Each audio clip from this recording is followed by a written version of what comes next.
Every day, the world moves on as it always has. Cities wake up, work begins, and life feels familiar.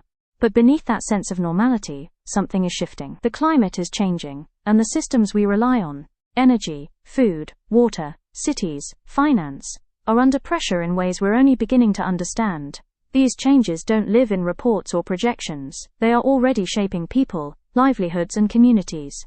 We created the Climate Leadership Podcast so these challenges don't remain abstract or distant, but are explored through the people working inside these systems, making real decisions with real consequences, often without clear answers. This is not a space for fear, blame, or perfection. It's a space for honest conversations about what leadership looks like in a changing world. If you're listening, you're already part of that leadership. Let's begin the conversation.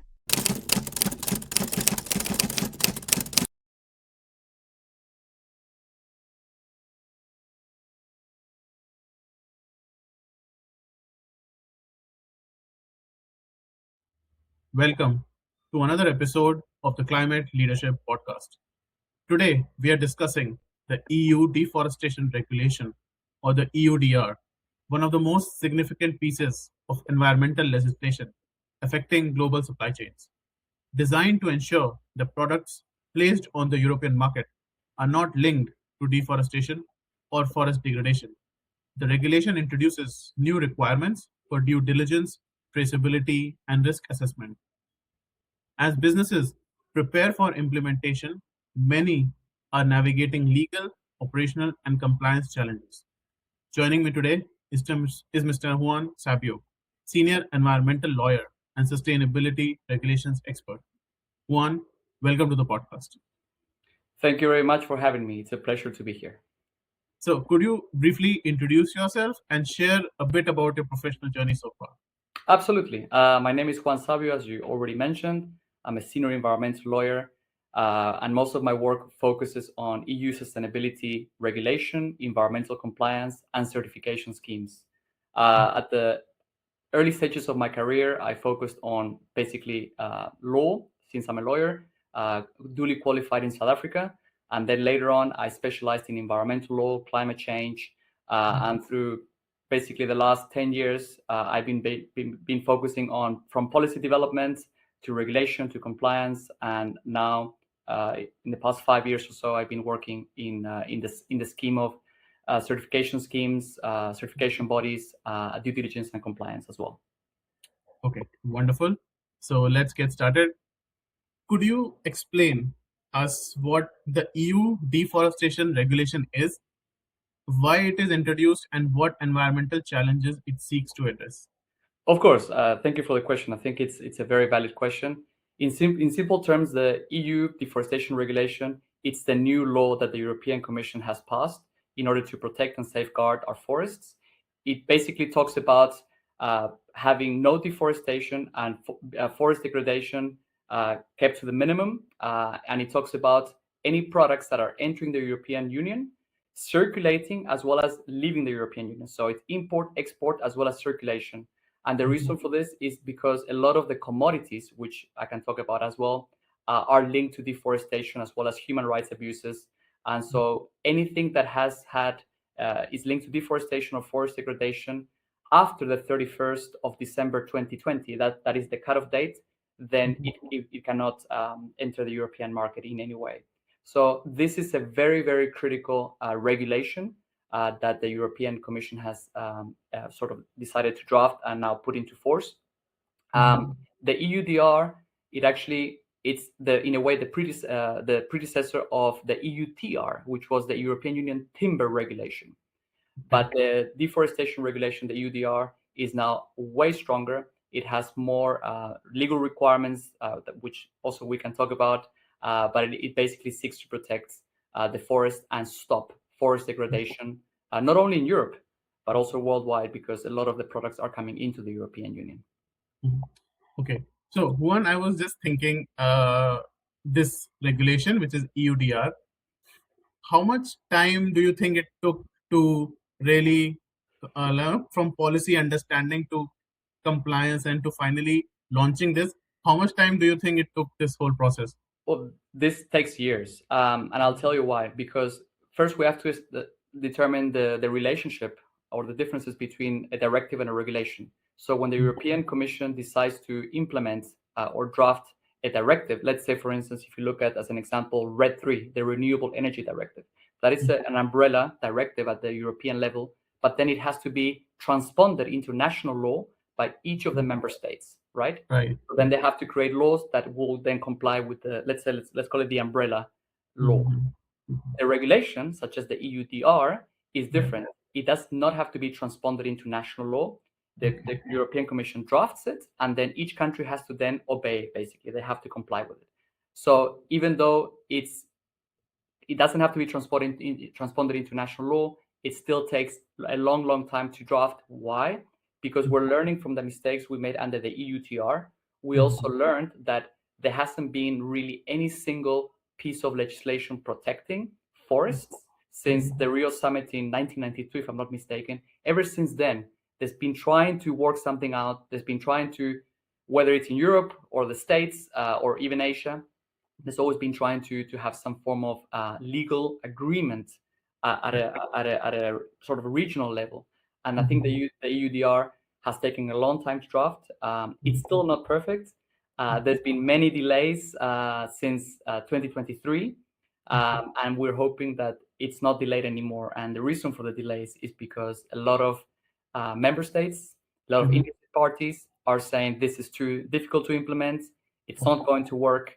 You need to simplify it. And that's the reason. We can talk about it later, but this is one of the reasons why the regulation was simplified in a simplification package at the end of April this year. Okay, perfect. So which commodities, products, and businesses are covered by the regulation, and what are the key legal obligations organizations must now comply with?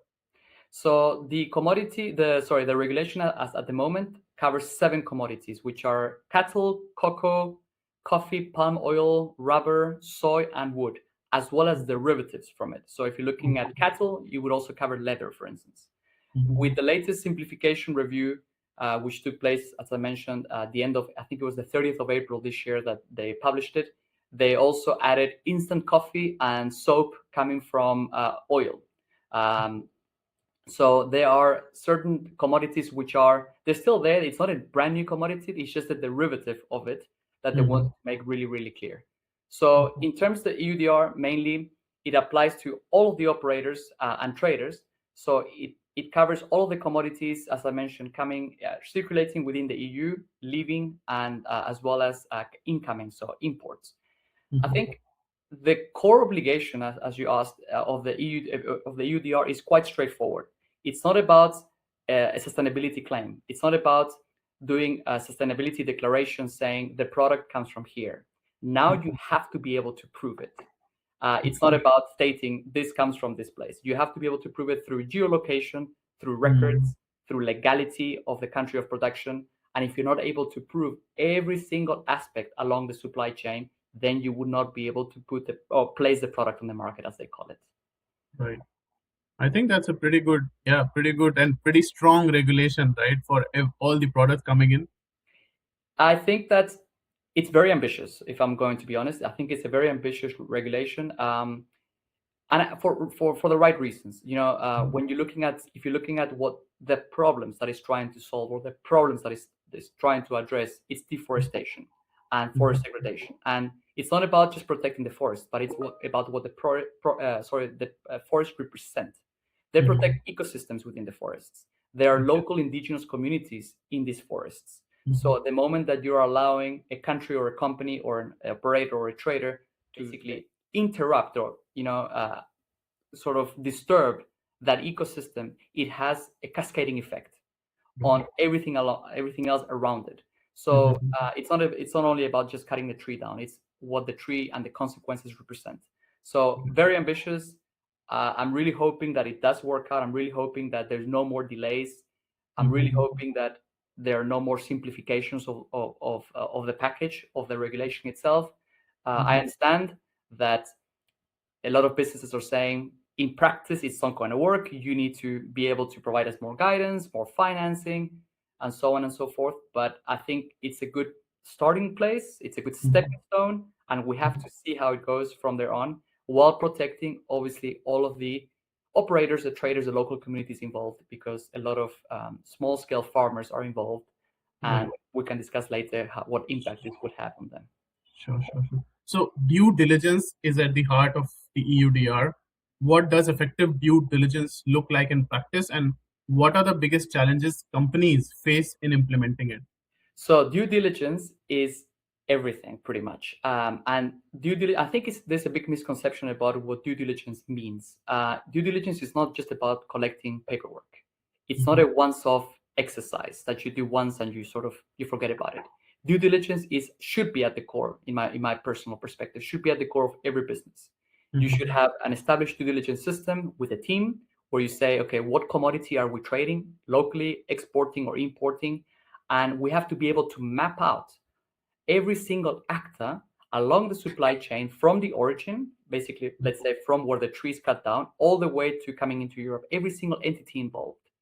And if you're not able to prove that, if you're not able to have a straight line of every single person involved with the right due diligence, and due diligence, we're talking about not only the geolocation and traceability of exactly where the commodity comes from, where it was the origin, the production, but also the legality. Is it in line with the local laws of that country? Yes or no?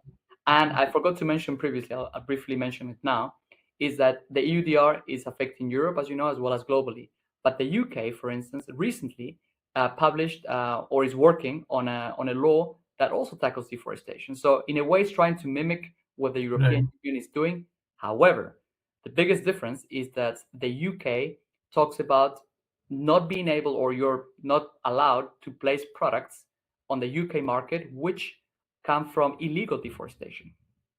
So that means that there is legal deforestation, because the country could have a legal deforestation law as well as illegal, right?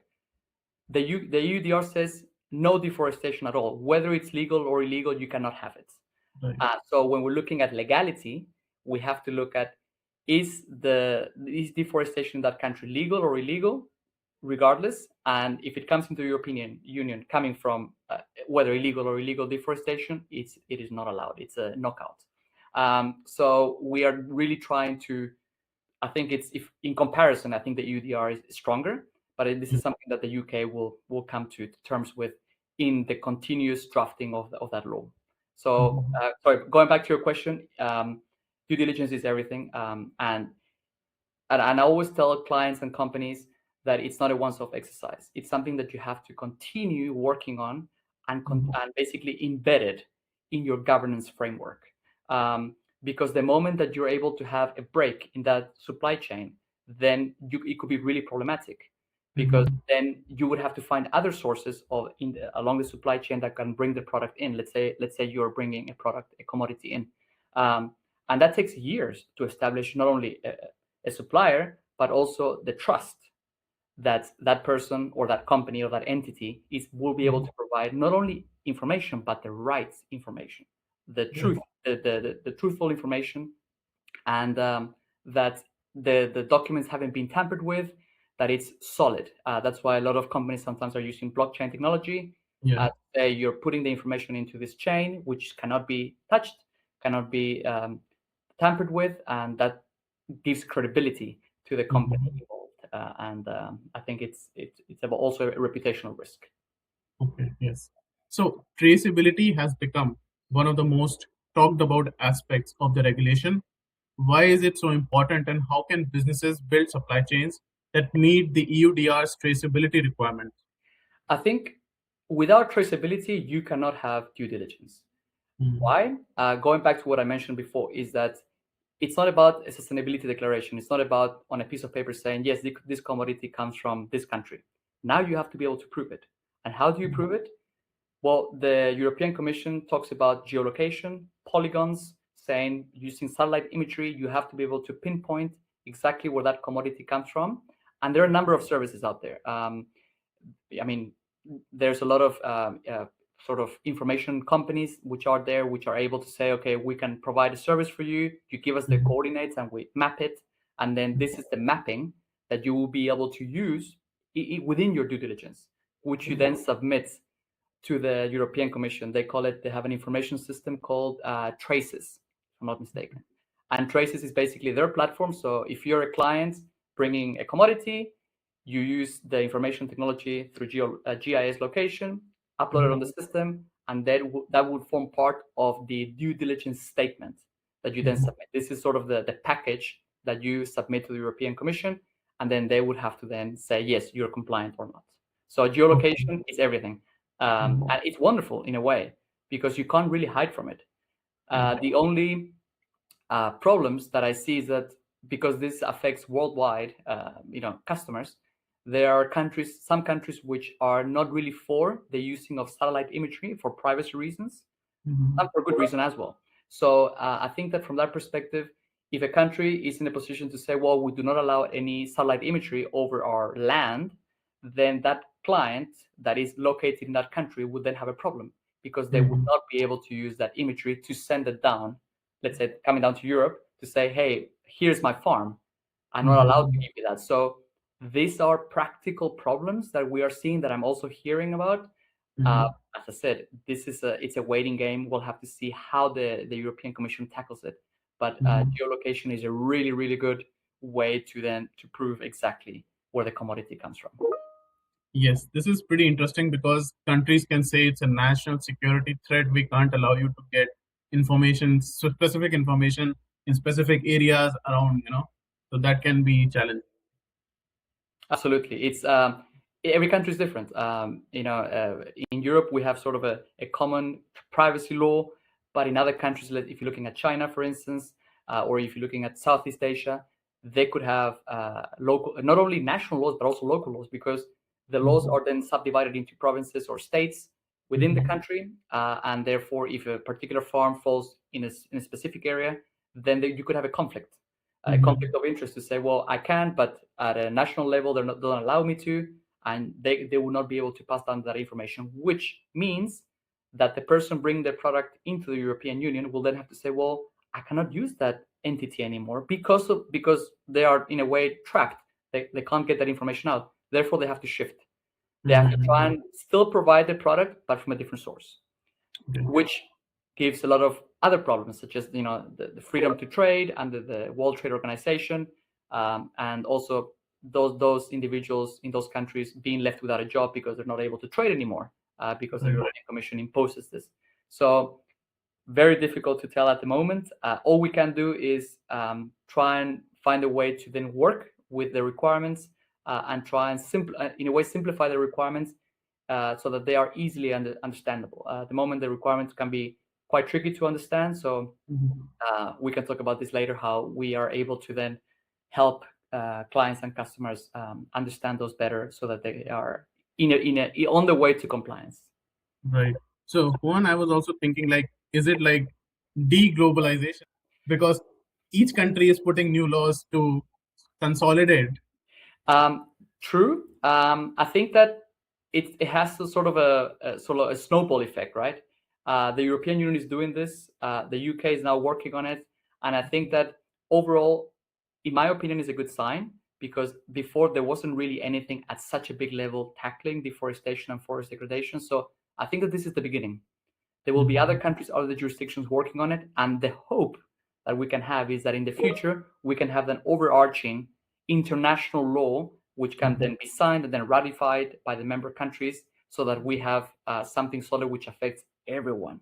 But for that to happen, all of these different regulations or even directives in the future, we don't know, they put pressure on let's say the United Nations to sit down and say, let's have one thing that tackles all of us at the same time, as opposed to just Europe or just the UK. So maybe, I hope this happens. Not, I don't think it'll happen now, but it will happen hopefully in the near future. That's my hope. Right. So certification schemes have traditionally played an important role in sustainable sourcing. How do certification systems fit within the EUDR, and can certification alone demonstrate compliance? I think certification schemes can be very helpful. Certification schemes can be very helpful for a number of reasons. Because, as I mentioned before, when a directive is passed, or a regulation in this case, such as EUDR, the requirements are quite legal. The requirements are quite strict. They are sometimes hard to understand. And so what certifications do is, because certification schemes are then recognized by the European Commission.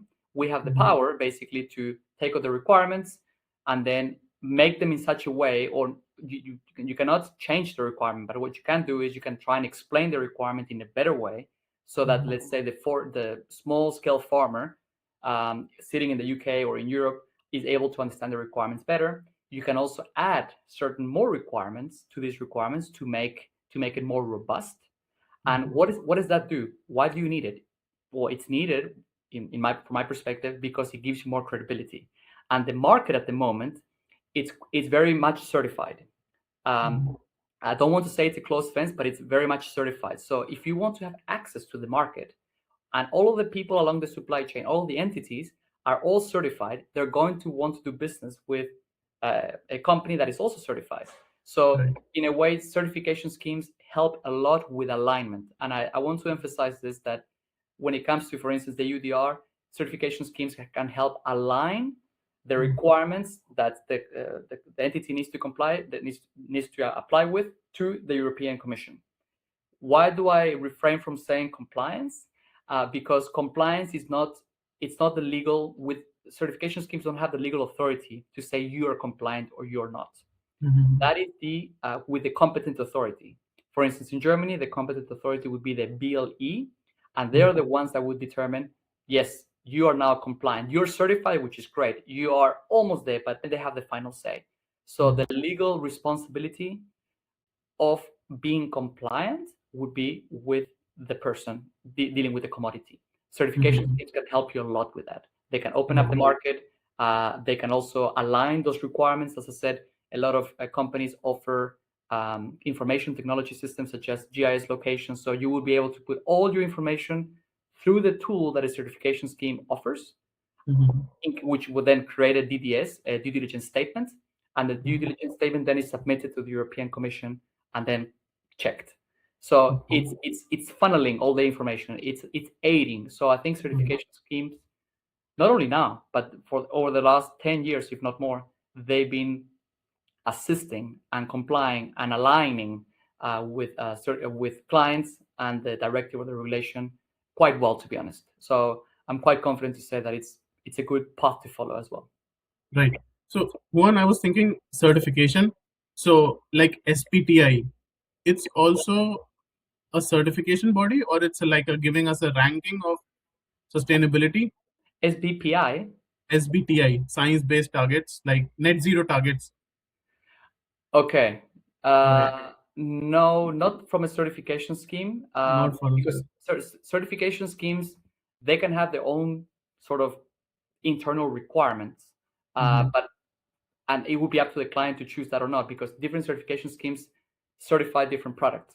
But the majority of schemes exist now because there is a regulation or a directive at a European level, and they say, here is the requirements, right? So the certification schemes then take those requirements and then help the consumer comply or align and then comply, right? Right. So that is why it's no longer a voluntary, if you can call it. If you want to be able to, if you have a product that you, let's say, for instance, if you have forest biomass or agricultural biomass, and you want to be able to then comply, align and then comply with RED 3, the Renewable Energy Directive, then the certification scheme can help you a lot. Certification bodies is basically a group of auditors, and they check that you have complied with all of the requirements, whether from the directive itself or whether from the directive as well as from the certification scheme. As I said, sometimes certification schemes are able to add their own requirements to make it stricter, which would help you, because when you're selling a product, you can say,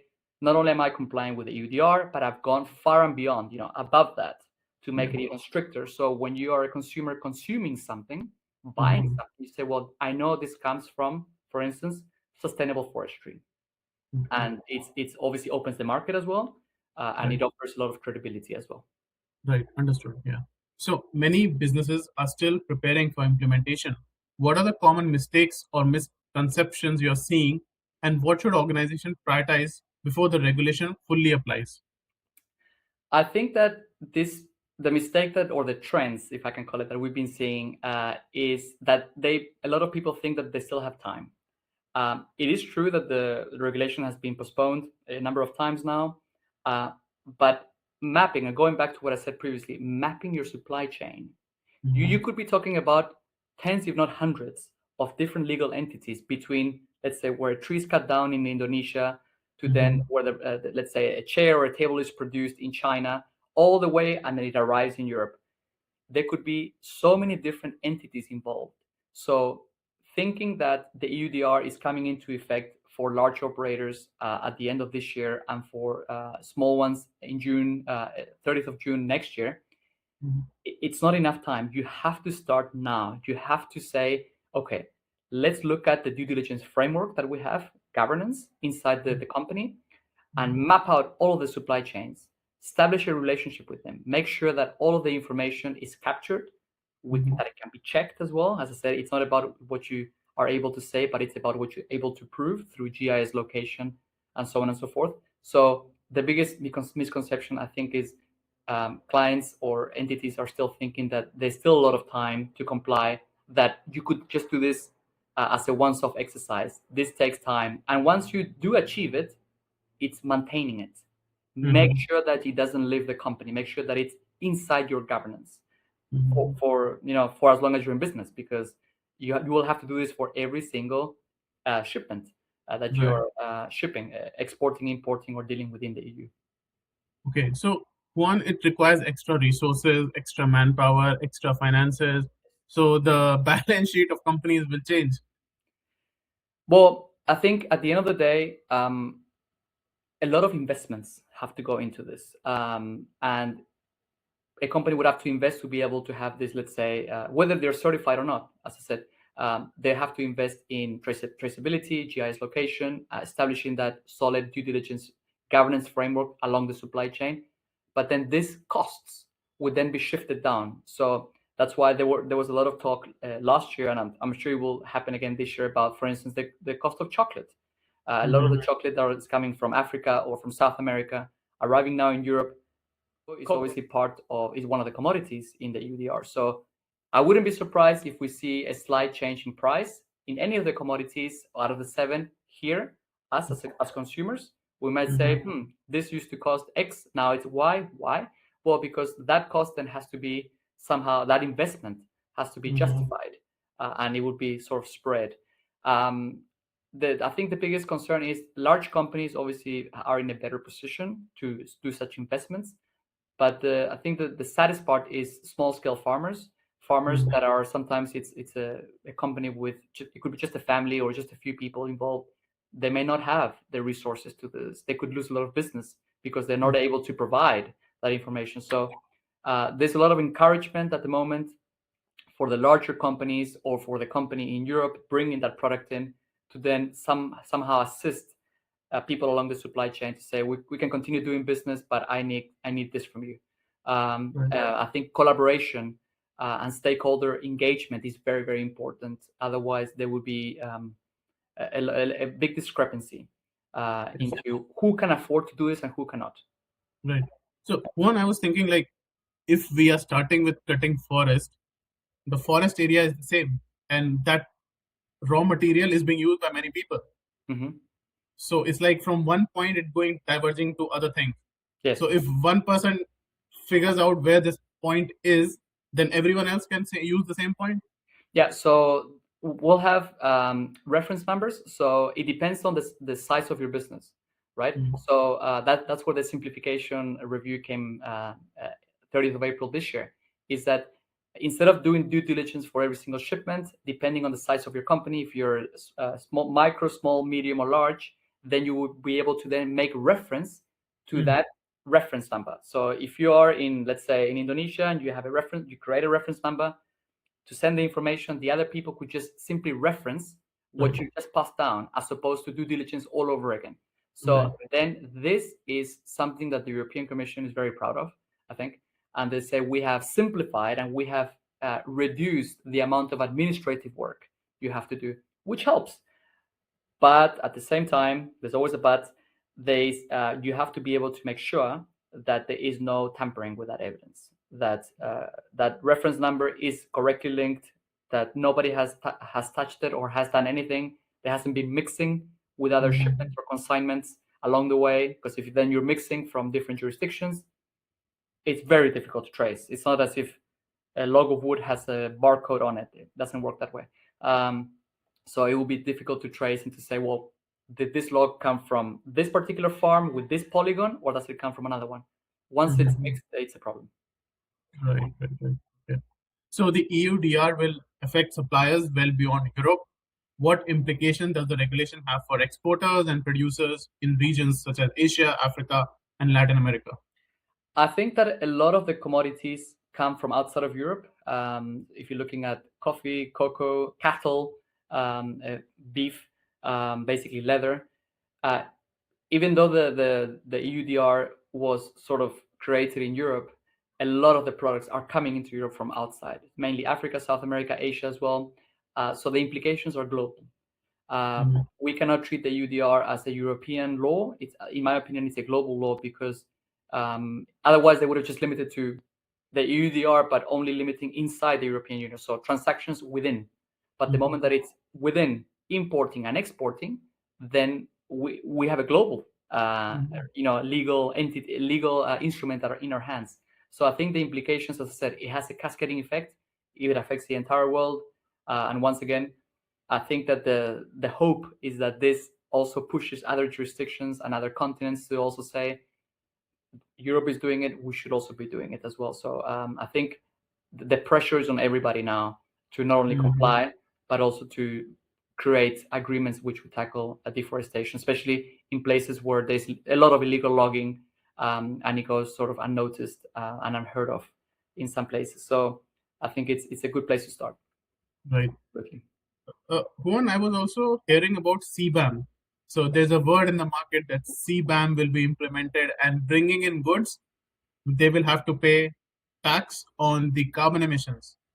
So have you heard of anything about that? I have heard.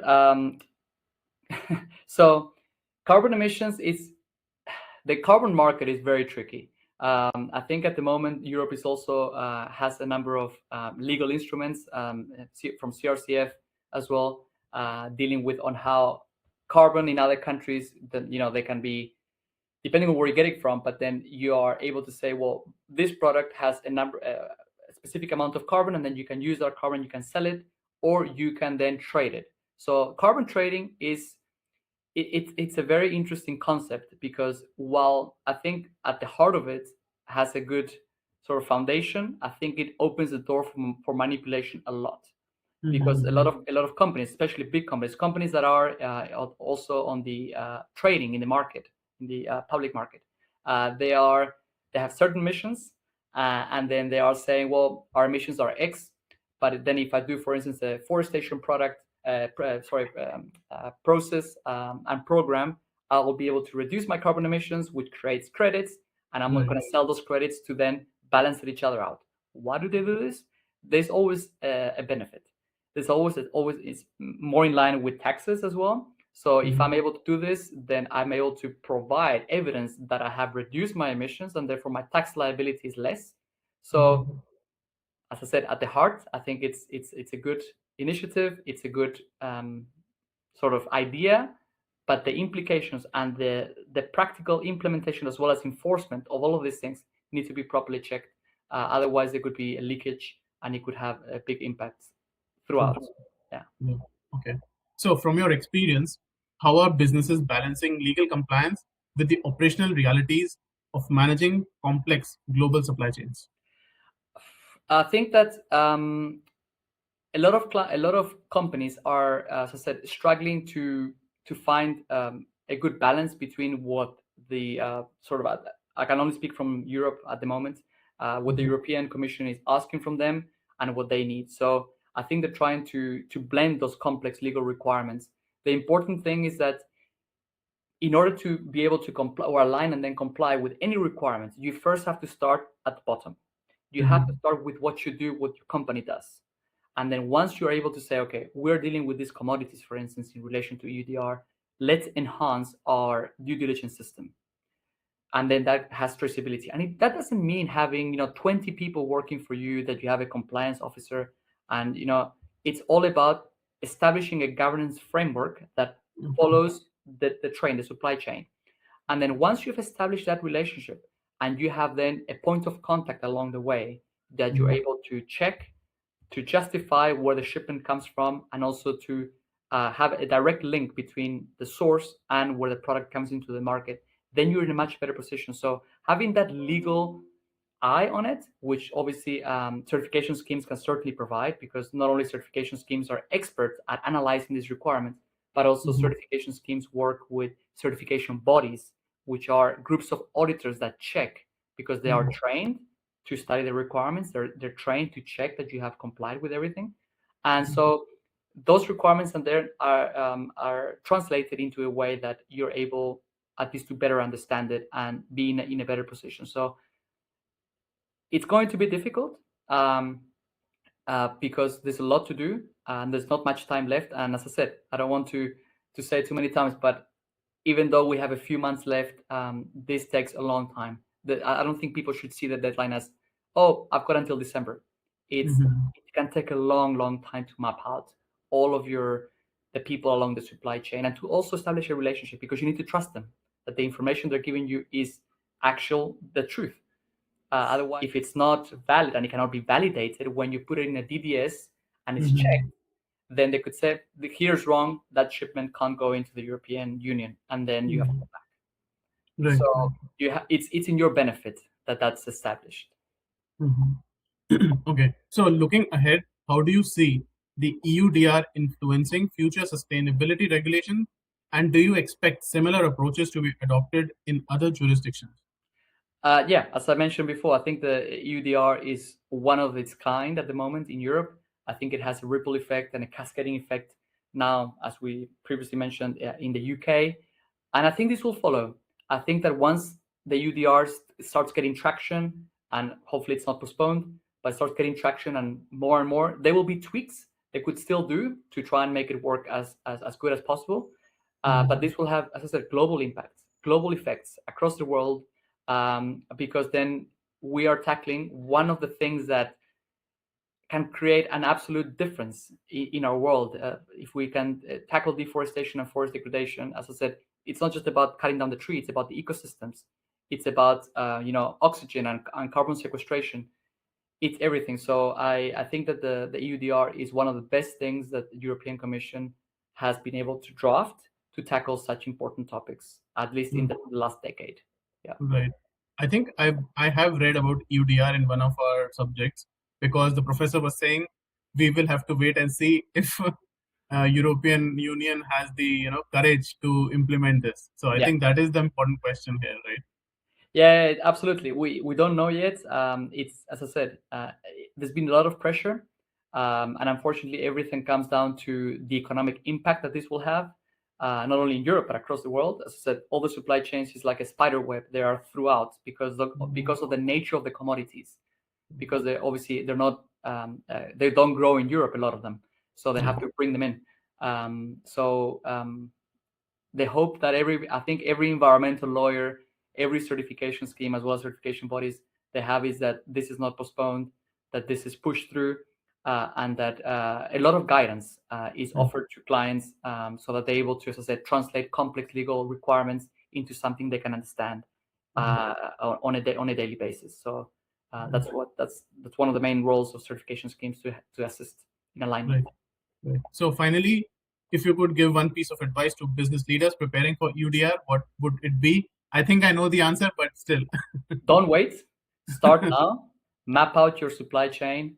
Have a due diligence framework or a governance established, and make sure that you create internal systems which are quite robust, which are able to check this, and have information systems such as whether it's through a certification scheme or by yourself, that are able to track everything through a GIS location, to be able to then be in a good position so that your due diligence statement, also referred to as DDS, is as robust as possible, so that the European Commission can say, this is great, it's been checked, you've got the green light. If it's got the red light, then all of that work, all of that time wasted.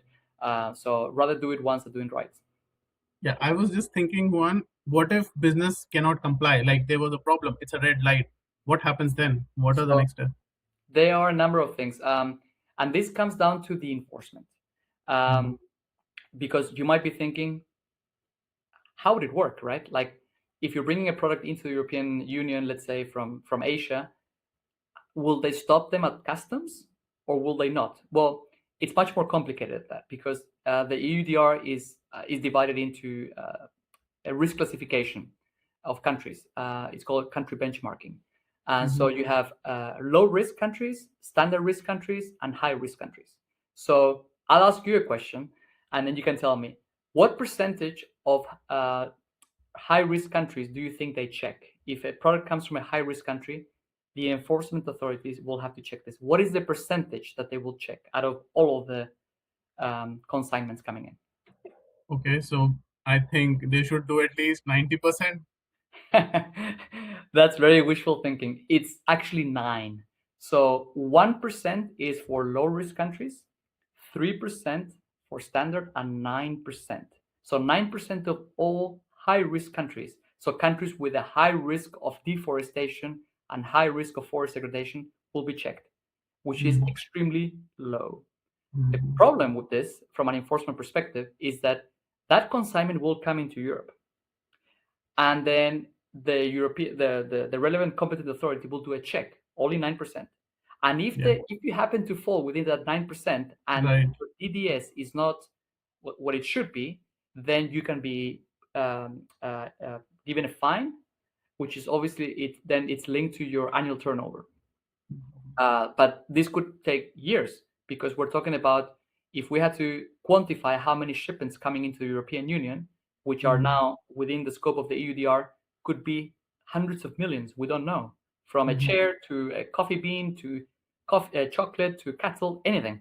We're talking about huge, and we cannot stop at the border in customs and close off the European Union and say, let's first check that they are EUDR compliant, because then all of our ports in Rotterdam, in Hamburg, will come to a standstill.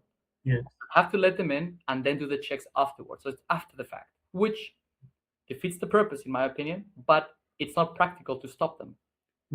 It will be very, very tricky. So these are enforcement questions that myself as an environmental lawyer always ask, because we always ask, how would you do this? How would you check? How would you contact with them? And I think, as I said, it's a waiting game. As your professor said, it will be very difficult. We hope that they implement it, and I also hope so.